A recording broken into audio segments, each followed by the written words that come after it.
नमस्कार, KP news 24/7 में आपका स्वागत है। मैं हूं अश्विनिया आपके साथ। चलिए एक नजर डालते हैं आज के अहम सुर्खियों पर। युवा नेता मोहम्मद फिरोज खान ने कांग्रेस के राष्ट्रीय युवा और विद्यार्थी संघ के नेताओं से की मुलाकात। केयर फिटनेस सेंटर में आज वेलनेस लिविंग प्रोग्राम का आयोजन किया गया। कर्नाटक में राज्यसभा चुनाव में 214 विधायकों ने वोट डाला। भाजपा से टिकट मिलना तय, सुमलता अम्बरीश का दावा। राज्यसभा चुनाव कर्नाटक में तो भाजपा के साथ ही हो गया गेम, विधायक ने दिया कांग्रेस को वोट। आपने जारी की दिल्ली के लोकसभा उम्मीदवारों की लिस्ट, सोमनाथ भारती समेत 5 नेताओं को टिकट।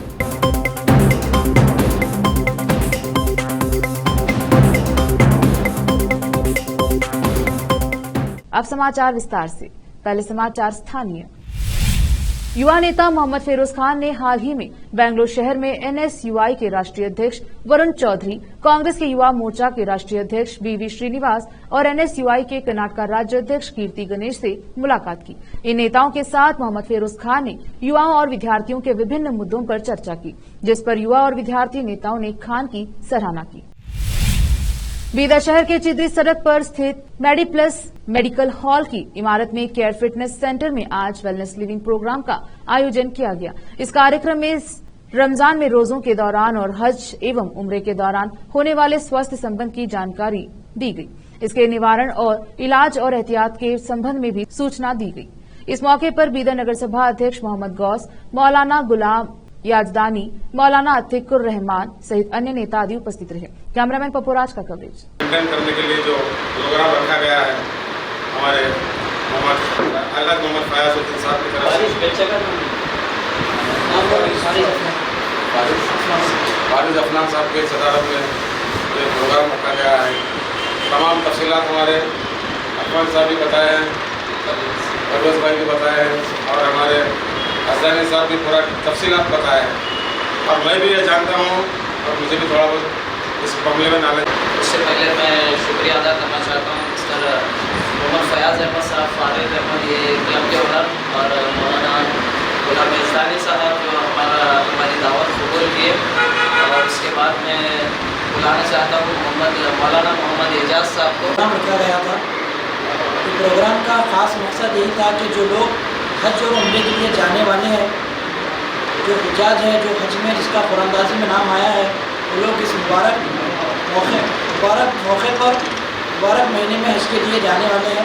तो बहुत बहुत मुबारकबाद देता हूँ और लोगों को, जो लोग रमज़ान में उम्रे के लिए जा रहे हैं और हज पर भी जा रहे हैं, तो उन लोगों के लिए ख़ास मखसूस तौर पर ये प्रोग्राम रखा गया था सेहत के बारे में। जैसा कि मुफ्ती साहब ने कहा कि बहुत सारे लोग उम्रे के लिए हज के लिए जाते तो है, पर अपने कैंपों में, अपने घरों में, अपने रूमों में।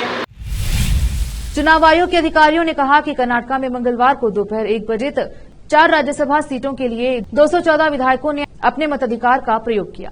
223 संसदीय सदन में स्पीकर को छोड़कर कांग्रेस के पास 133 विधायक हैं, जबकि भाजपा और जेडीएस के पास क्रमशः 66 और 19 विधायक हैं। अन्य की संख्या 4 है। हालांकि रविवार को एक कांग्रेस विधायक की मौत हो गई। मंगलवार को वोटिंग सुबह 9 बजे शुरू हुई और शाम 4 बजे तक चली। शाम 5 बजे से काउंसलिंग शुरू होगी। विधायक अपने मताधिकार का प्रयोग खुली मतपत्र प्रणाली से करेंगे। उन्हें नामांकित मतदान एजेंटों को अपनी मतदान प्राथमिकता प्रदर्शित करनी होगी। राज्यसभा की सीटें 4 सदस्यों, केंद्रीय मंत्री राजीव चंद्रशेखर भाजपा और कांग्रेस के जीसी चंद्रशेखर, सैयद नसीर हुसैन और एल हनुमंतैया की सेवानिवृत्ति के बाद खाली हो गई। सत्तारूढ़ दल ने जीसी चंद्रशेखर, नसीर हुसैन और पूर्व केंद्रीय मंत्री अजय माकन को मैदान में उतारा है। भाजपा ने नारायण साहब भांडंगे के अलावा जेडीएस उम्मीदवार डी कुपेंद्र रेड्डी को एनडीए उम्मीदवार के रूप में मैदान में उतारा है। लोकसभा सदस्य सुमलता ने आगामी आम चुनाव के लिए मंड्या से भाजपा का टिकट मिलने पर भरोसा जताया है।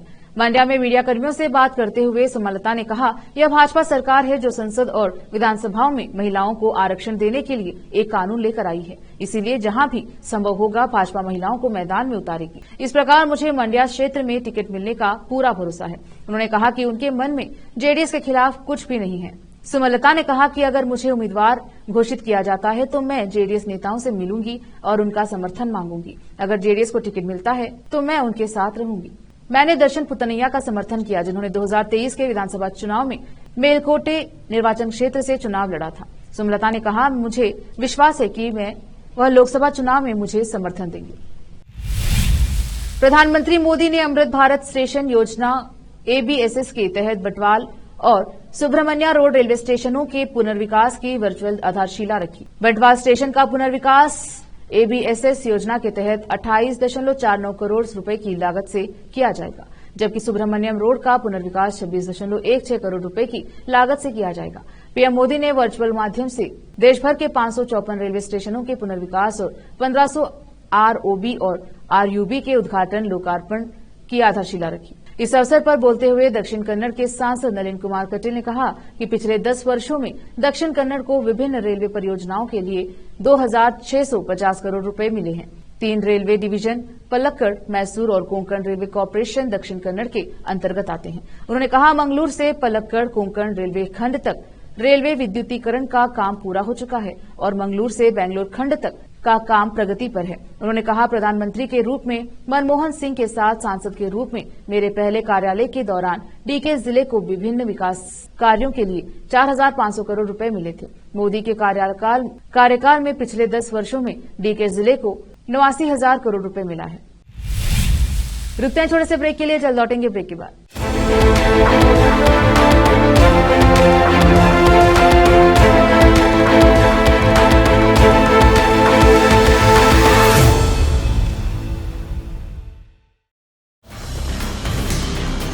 हिंदुस्तान के हर कोने में हम हैं मौजूद।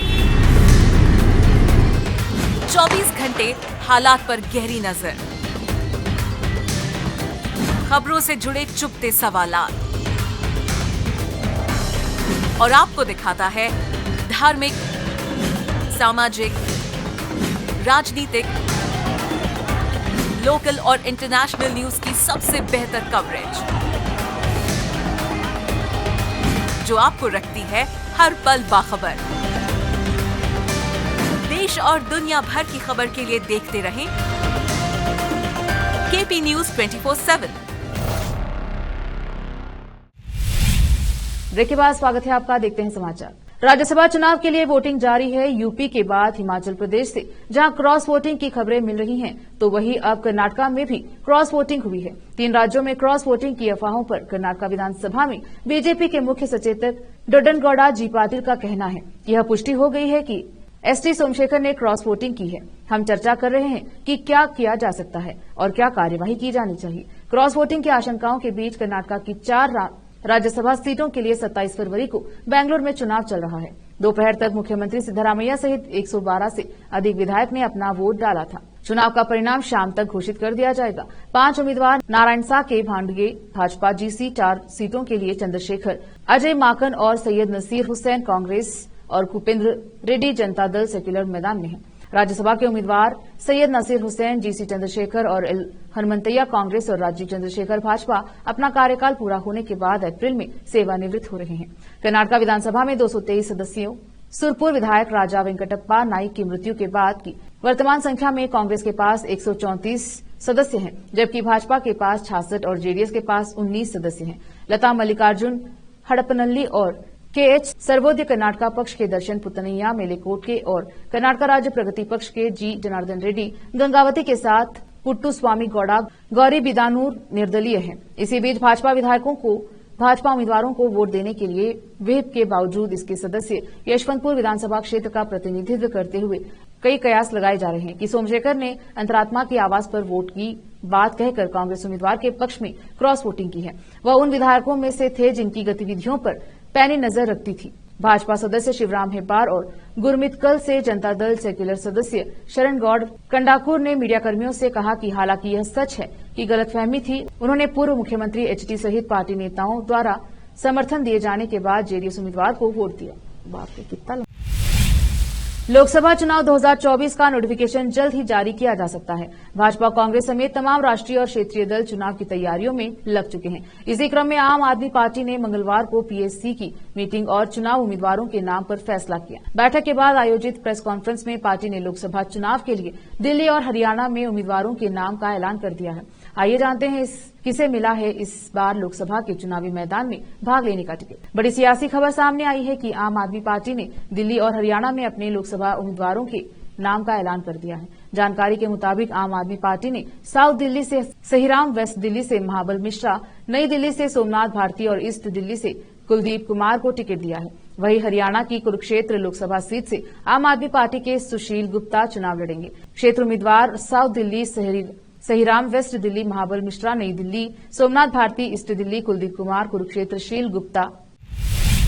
हैदराबाद से सांसद और एआईएमआईएम चीफ असदुद्दीन ओवैसी ने सोमवार को तल्ख लहजे में कहा है कि हम एक मस्जिद खो चुके हैं, लेकिन अब दूसरी मस्जिद नहीं गवाएंगे। ओवैसी ने आगे सवाल पूछा, ये तुम्हारे बाप की जायदाद है क्या? सोमवार 26 फरवरी 2024 को उन्होंने अपने social media account x handle के जरिए ट्वीट कर ये बातें कही। ट्वीट किए गए 41 सेकंड्स के लिए वीडियो शेयर करते हुए ओवैसी ने इस वीडियो के कैप्शन में लिखा, मस्जिद तुम्हारे बाप की जायदाद है, एक मस्जिद खो दी, अब और कोई मस्जिद नहीं खोएंगे इंशाअल्लाह। असदुद्दीन ओवैसी ने बीजेपी पर भी करारा हमला बोला। उन्होंने अपने ट्वीट में आगे कहा, तुम अपने घरों का सौदा कर लो, लेकिन मस्जिद अल्लाह का घर है और इस पर कोई सौदा नहीं हो सकता। अपने एक अन्य ट्वीट में ओवैसी ने लिखा, मैं चैलेंज करता हूं कि तुमने क्या हासिल किया, तुम इख्तियार की कुर्सी पर बैठे हो जबकि हमारा घर जला दिया गया। असम में मुस्लिम मैरिज एक्ट खत्म किए जाने पर असदुद्दीन ओवैसी ने सवाल खड़ा किया और कहा कि यह मजहब के खिलाफ कदम है। असम में बीजेपी सरकार ने मुस्लिम विवाह अधिनियम के सख्त कर दिया है। पहले विवाह का रजिस्ट्रेशन काजी या विवाह रजिस्ट्रार के माध्यम से किया जाता था और लोगों को विवाह प्रमाण पत्र मिलता था, अब उन्होंने इसे हटा दिया है।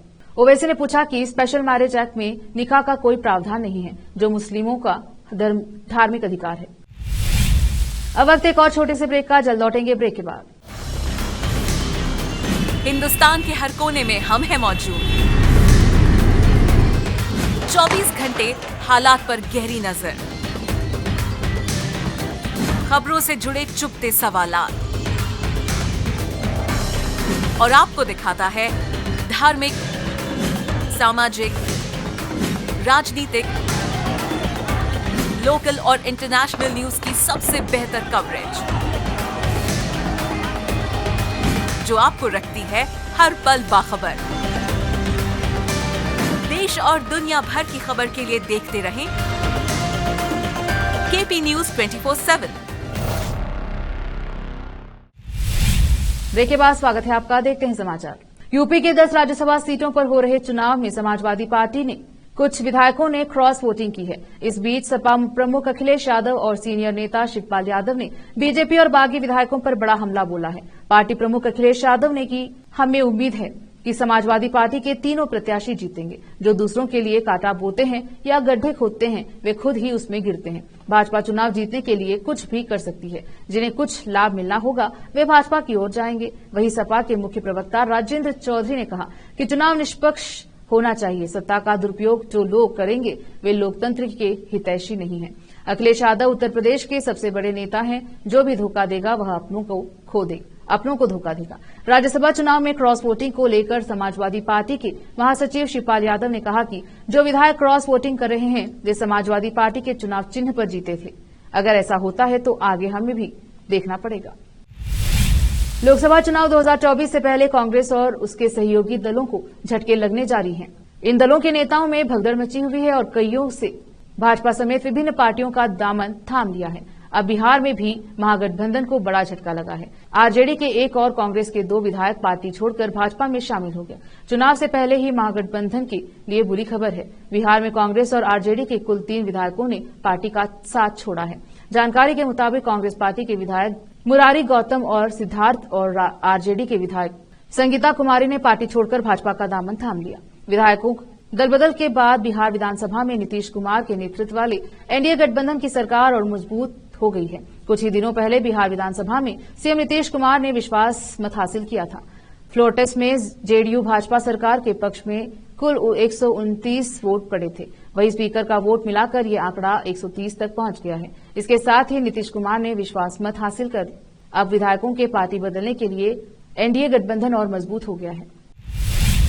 रूस और यूक्रेन में जंग के 2 साल पूरे हो चुके हैं। इसी बीच यूएनएससी की उपयोगिता पर भारत ने सवाल उठाए हैं। भारत ने साफ साफ कहा है कि दोनों देशों में जंग के 2 साल हो गए हैं। इन 2 सालों में यूएन ने मसला सुलझाने के लिए क्या किया? भारत ने दो टूक कहा कि जंग को रोकने में यूएन पूरी तरह से निष्प्रभावी रहा। यूएन से भारत ने सवाल पूछा है कि यूएन निष्प्रभावी क्यों रहा। मिली जानकारी के अनुसार भारत ने बहुपक्षवाद को प्रभावी बनाने के लिए पुराने ढांचों में सुधार की आवश्यकता पर जोर देते हुए सवाल किया कि संयुक्त राष्ट्र सुरक्षा परिषद 2 सालों से लगातार जारी रूस यूक्रेन संघर्ष को सुलझाने में पूर्णतः विफल रही।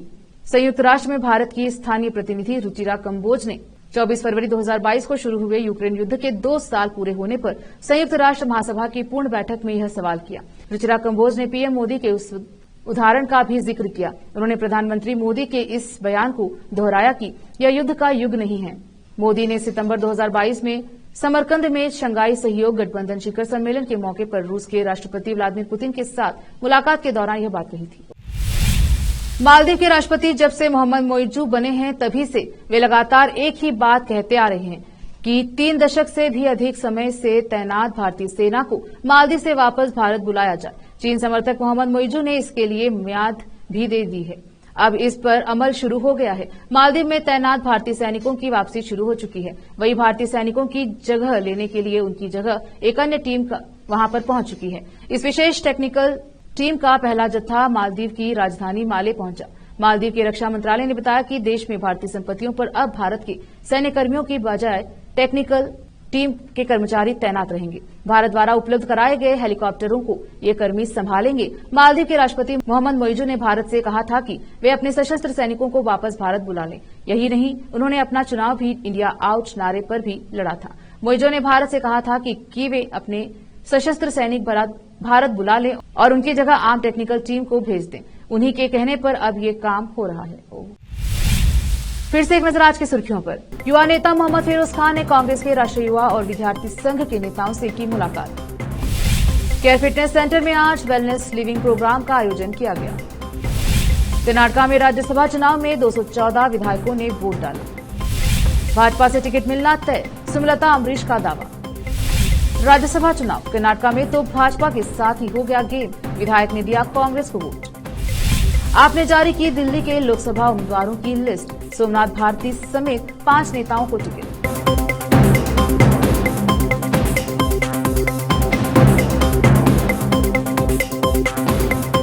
केपी न्यूज के बुलेटिन में आज इतना ही। देखते रहिए केपी न्यूज 24/7। धन्यवाद।